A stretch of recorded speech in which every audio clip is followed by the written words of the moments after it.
je suis déjà de retour. Alors soit je vous fais rien, soit je vous fous une avalanche de vidéos. Désolée. Allez, aujourd'hui c'est la pile à lire du mois de mars.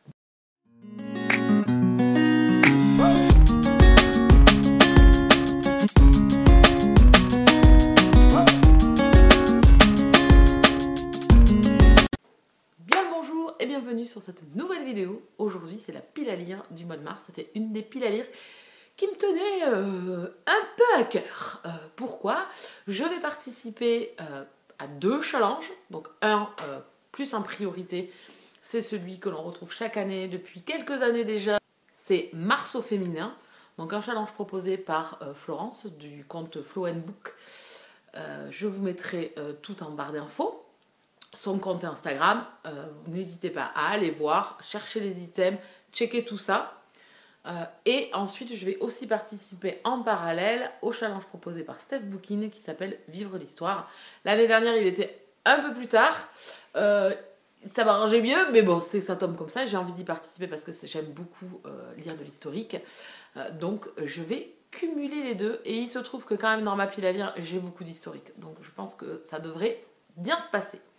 Le but de ces 2 challenges, l'un, c'est de lire de l'histoire, de l'historique, plusieurs périodes. Alors, je sais que Steph Bookin a mis en place des paliers et des items. C'est-à-dire lire sur la préhistoire, lire sur la Révolution française, etc. etc.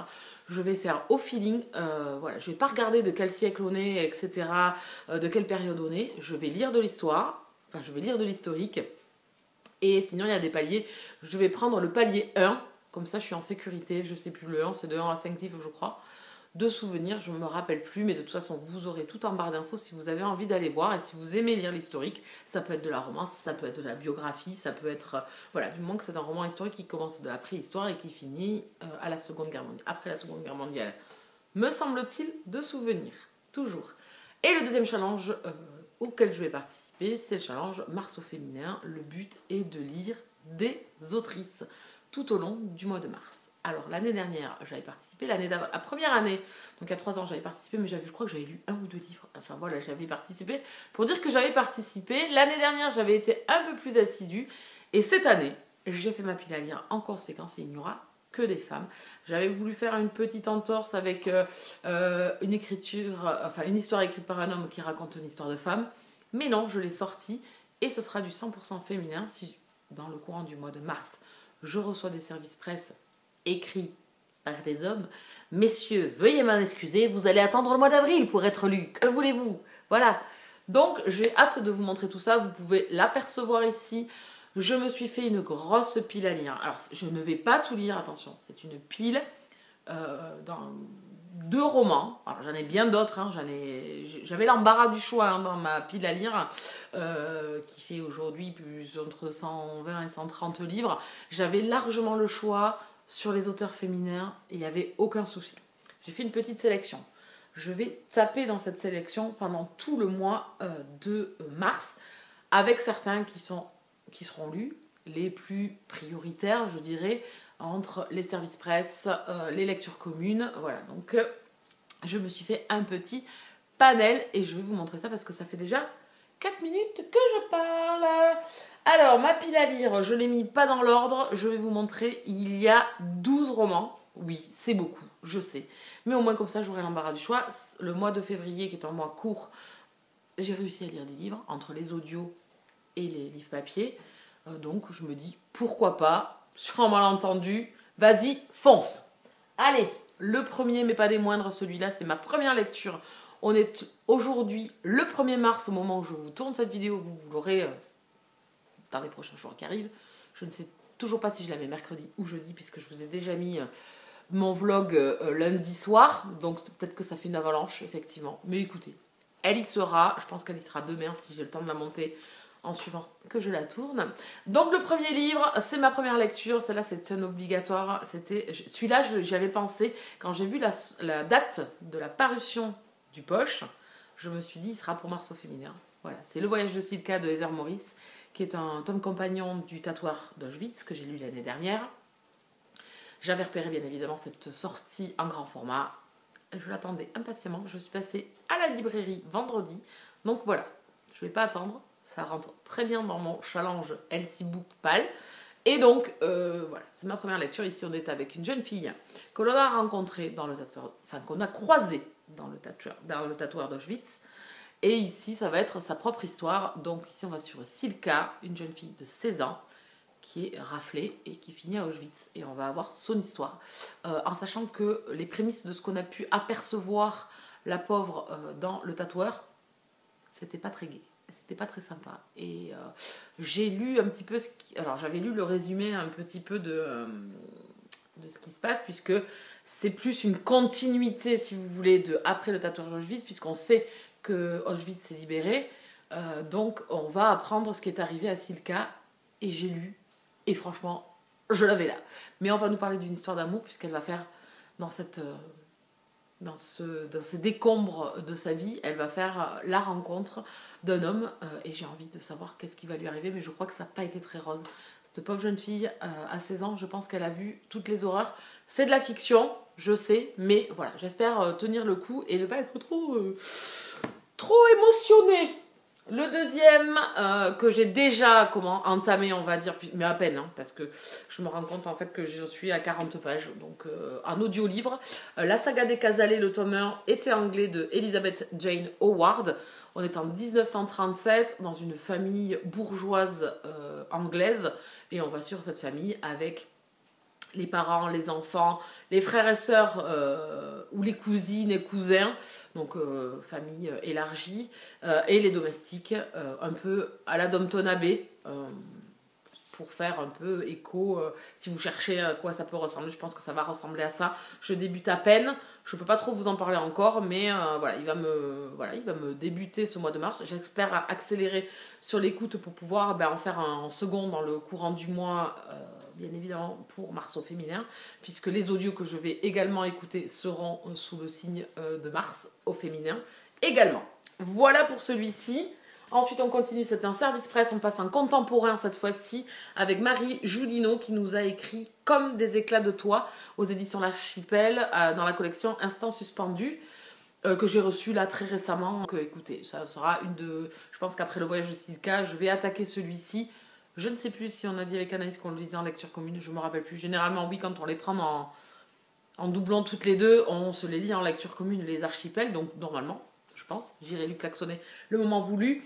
Ici, on va parler d'accidents, on va parler de deuil, de reconstruction. C'est des schémas que j'aime beaucoup lire en contemporain. Donc, je vais découvrir La plume de Marie Joulineau et son histoire. Je vous montre quand même la couverture. Alors, avec le parapluie, on voit pas, enfin la lumière, on voit pas très bien, mais la couverture est très jolie. Voilà. Donc j'ai hâte de découvrir ce roman qui est pas très long. Donc voilà, ça, un peu moins de 400 pages, donc ça devrait le faire. Voici pour celui-ci. Ensuite, on continue en mythologie cette fois-ci. Le silence des vaincus de Pat Barker. Un roman qui est sorti déjà en grand format il y a un petit moment. Il est sorti en poche là au mois de février. Ou début mars, je l'avais noté dans les sorties, parce que vous, je ne vous les fais pas, mais moi, je me les fais. Donc, il sortait en poche, et la suite est sortie, ce qui est Les Rescapés de Troyes, ou non, Les Vaincus de Troyes, enfin, je sais plus. Bref, il y a une suite qui est sortie également, donc du coup, il est temps que je découvre cette histoire qui me faisait très envie. On va suivre ici le point de vue de Briséis sur cette guerre de Troie. On va suivre des femmes pendant cette guerre de Troie, plus dans leur regard que dans le regard des hommes habituellement, où on a plutôt Achille, Patrocle, etc. Ici non, c'est vraiment un point de vue féminin, donc il cadre totalement. Et c'est Julie qui me l'avait offert, donc eh bien, écoutez, ça sera chose faite dans pas longtemps. Et on doit le lire en lecture commune avec Anaïs. Voilà, celui-là c'est sûr. Parce qu'on en avait parlé depuis un petit moment déjà, quand Julie me l'avait offert et je lui avais dit je me le garde pour Mars au féminin. Donc il n'y a plus qu'à. On continue, on retourne pendant la Seconde Guerre mondiale avec Toutes les lueurs de Londres de Julia Kelly. C'est un roman que Rochelle m'avait envoyé, qu'elle avait acheté, qu'elle avait lu, qu'elle avait apprécié. Et du coup, gentiment, elle a fait voyager son livre et elle me l'avait envoyé. Il serait temps que je le sorte. Je crois que ça fait plus de... Je sais pas, il est sorti en quelle année? Il est sorti en quelle année, je vais vous le dire, puisque du coup, je crois qu'elle l'avait lu pas longtemps après sa parution.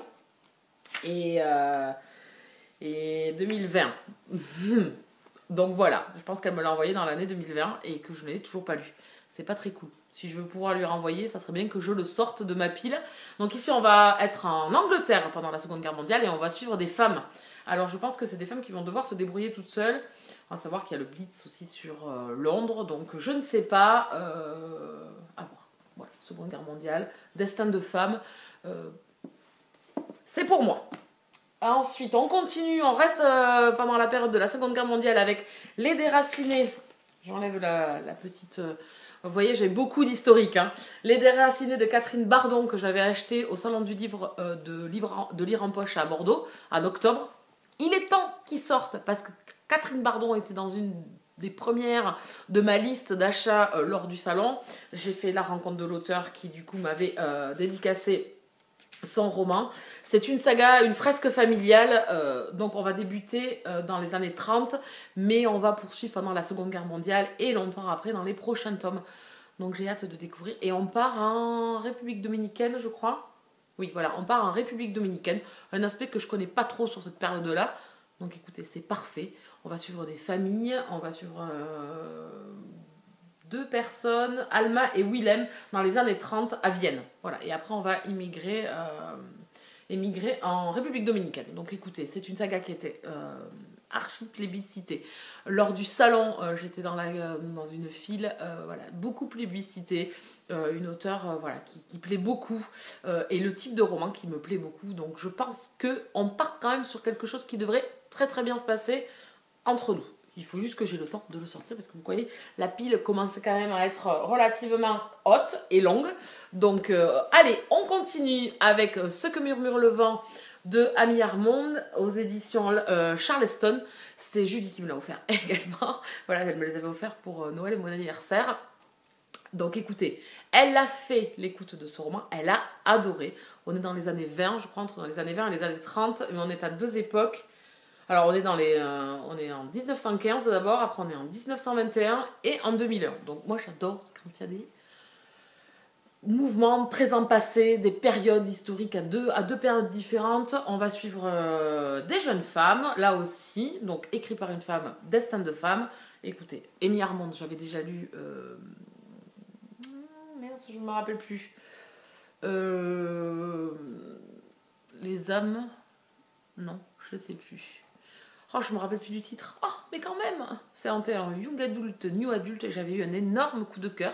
C'était trop bien. Donc j'ai hâte de retourner avec cette autrice et de découvrir ce roman qui a pas mal fait parler de lui aussi.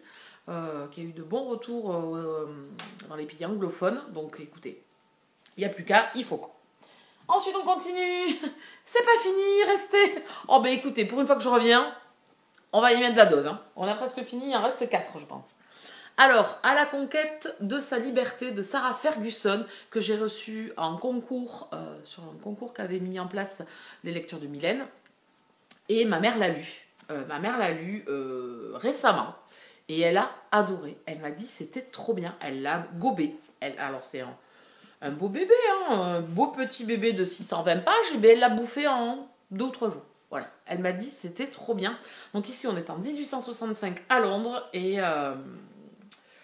je vais vous lire juste la première phrase, c'est « Dans un mariage, les sentiments n'ont pas leur place ».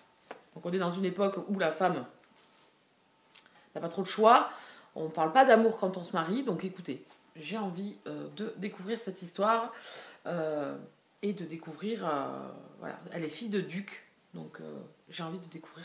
Je pense qu'elle va devoir se marier par obligation et qu'elle va peut-être tomber amoureuse de quelqu'un d'autre. Voilà, c'est souvent comme ça dans les historiques. Et là, il y a du suspense. Il y a du suspense. Donc là, on retourne dans l'historique encore une fois.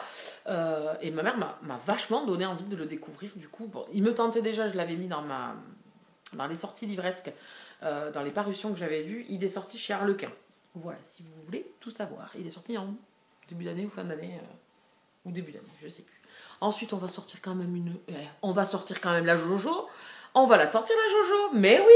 Ah, auteur chouchou que j'ai pas lu depuis 3 ans, je pense. Flagellation. Guillotine. Les gars, allons-y gaiement quand même. Donc, et celui-ci, je sais pas depuis combien de temps dans ma pile à lire.